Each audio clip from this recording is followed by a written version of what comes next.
Você estava treinando e acabou se machucando.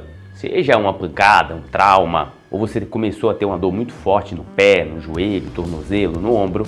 No final das contas, ou você não está conseguindo treinar, ou está treinando muito menos do que você estava treinando. E será que sua alimentação ou sua suplementação deveria mudar antes de você passar por uma avaliação médica? Ou se você acha que ainda vai melhorar se você diminuir o ritmo ou parar? Se eu te disser que sua alimentação pode fazer toda a diferença, tanto na sua recuperação, quanto para você manter a performance quando você melhorar, você acha o que disso? Meu nome é Arnildo II, eu sou médico do esporte, especialista em performance e lesões esportivas, e hoje a gente vai falar sobre alimentação quando você está machucado, quando você se lesionou. Solta a vinheta.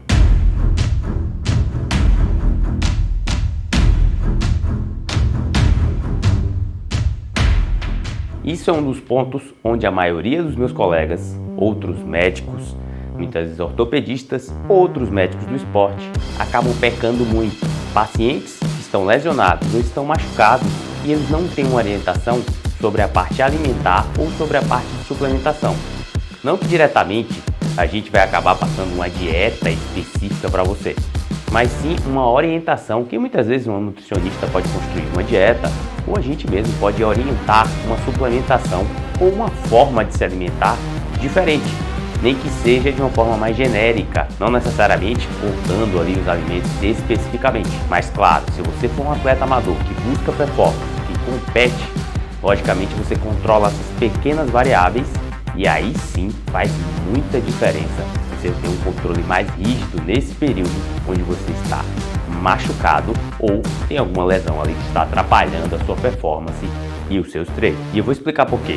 Imagine o seguinte, você está num treinamento ali com alta carga de treino, está correndo, você é corredor, busca 21K ou 42K, tem um volume de treino ali acima de 100, 120 km na semana, é um volume bom, volume alto. E imagine que você tem uma alimentação para você conseguir performar bem. Com certeza você aumentou bastante a quantidade de carboidrato. E normalmente carboidratos simples, principalmente direcionando ali para os dias de treinos mais longos, os treinos mais pesados. E você se machucou ou você está treinando um volume muito menor, caiu ali para 30, 20, 40 quilômetros, ou caiu a intensidade, ou muitas vezes não está nem conseguindo treinar, está indo na academia, fazendo uma bike, dependendo do problema que você tenha. Você acha que a alimentação tem que ser igual? Logicamente, você vai ter que ajustar essa alimentação, reduzindo essa quantidade de carboidratos. E dependendo da lesão, você vai ter que direcionar principalmente com aumento de proteína. Você deve estar pensando, proteína? Eu não sou corredor. Proteína normalmente eu sei que é importante para manter a musculatura, mas eu não quero ganhar músculo.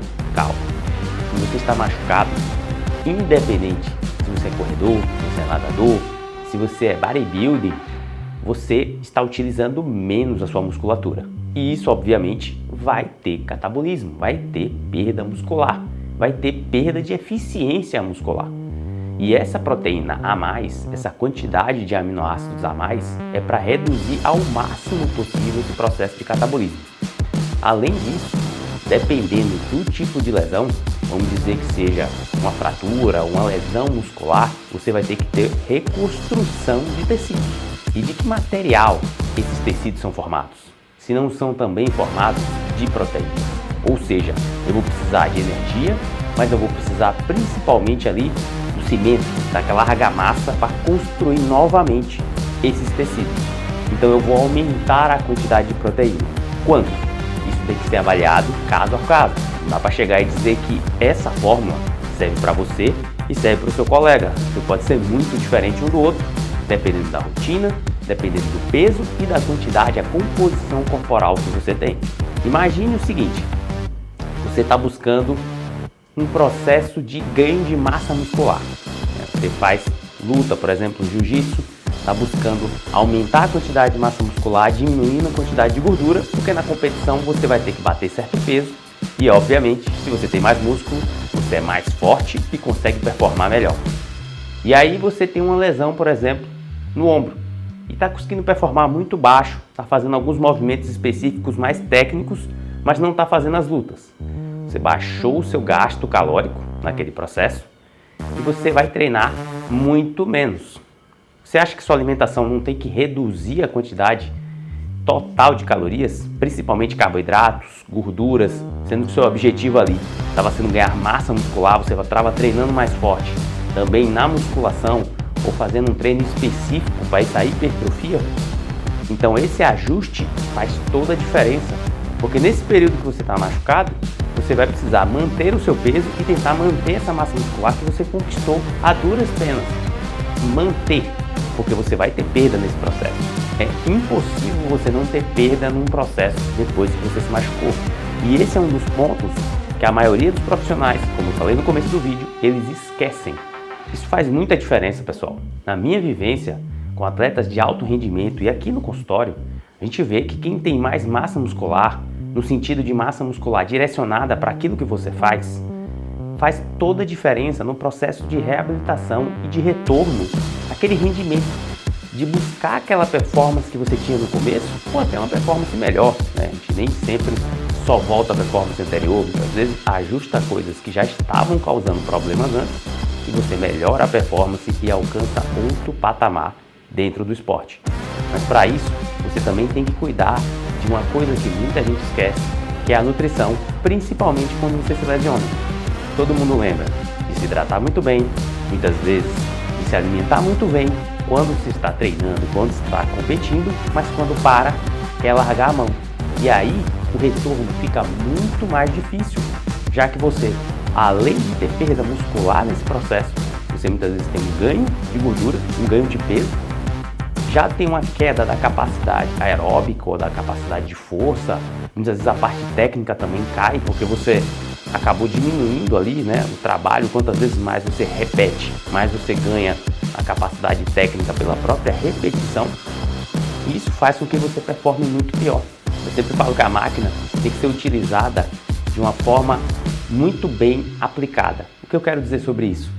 Se você não consegue usar a máquina em 100%, use ela em 60%, mas cuide desses 60% que você tem, enquanto os 40% ainda vão ser calibrados. A gente não pode largar a máquina totalmente, porque vai demorar muito mais tempo para recuperar isso aí. É um processo. Quando a gente pensa em performance, quando a gente pensa em retorno rápido ao esporte, todas as pequenas nuances que a gente estava cuidando nos treinos e nas competições, a gente vai precisar cuidar também nesse processo de reabilitação. E esse é um dos cuidados que eu sempre coloco, que alguns atletas precisam ter. Ah, mas eu estava com uma lesão, acabei passando no fisioterapeuta, não fiz nenhum exame específico. Dependendo da equipe, muitas vezes até resolva o quadro. Mas muitas vezes eu vejo que bate e volta, se lesiona de novo, aquela lesão volta mais rápido. Mas por quê? Nós temos mão de Midas, né? Nós médicos chegamos, resolvemos, passamos um remédio milagroso? Não, porque a gente consegue visualizar, principalmente o médico do esporte, vários pilares ao mesmo tempo. Nossa avaliação não é apenas focada na lesão, mas em todo o resto que pode desencadear essa lesão. Não é só a parte de biomecânica, a parte de movimento, tem a parte de recuperação, de descanso, tem a parte nutricional, tem a parte de hidratação, tem a parte mental. Faz uma diferença absurda. A gente vê alguns atletas que têm lesões pequenas, mas que a parte mental, emocional ligada àquela lesão é tão grande que ela atrapalha no processo de reabilitação. E muitas vezes esse paciente, além de ter um processo ali de conversa, né, a gente sempre conversa na parte motivacional, muitas vezes vai precisar de um acompanhamento com um terapeuta, com um psicólogo, porque tem direcionamentos ali que vão fazer diferença no processo de reabilitação. Então não é apenas reabilitar com a fisioterapia, é um cuidado geral. E eu falei agora de suplementação. Suplementação faz diferença também no processo de reabilitação? O que você pensa sobre isso? Com certeza faz diferença. Existem alguns suplementos que, dependendo do seu esporte, podem não ser direcionados na época de treino, mas na época onde você está machucado pode fazer diferença. Um exemplo disso é a creatina. Maratonistas, ou seja, os atletas de fundo, de endurance, muitas vezes não ganham muito com creatina. Muitas vezes a creatina vai aumentar o peso, eles se sentem mais inchados, sentem que tem uma queda de performance. E alguns estudos mostram que tem uma pequena queda do VO2 máximo. Isso é bem controverso, mas a gente pode pensar o seguinte: sendo um esporte que dura muito tempo, que basicamente a utilização ali é de oxigênio, é um predominância total. Aeróbica, você tem uma pouca ou um pequeno ganho quando se fala de creatina. Um sprint final, 42 km, poucas vezes você tem esses grandes sprints. Atletas ali muito fortes, normalmente eles mantêm um pace forte durante a prova inteira. Então você tem uma capacidade aeróbica como a principal. A creatina muitas vezes entra como um terceiro suplemento a ser utilizado.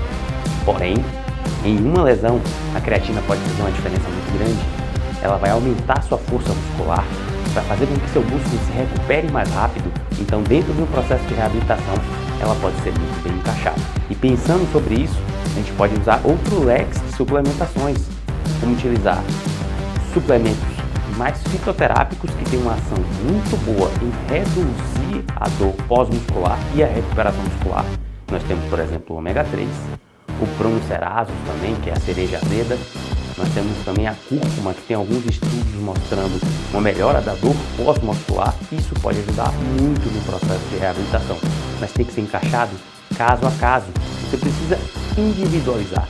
Então não dá para prescrever para todo mundo como se fosse uma formulazinha mágica que vai funcionar para um atleta que é corredor e para o outro que é um atleta de jiu-jitsu, por exemplo. Se você gostou do vídeo, já deixa seu like, se inscreve no canal.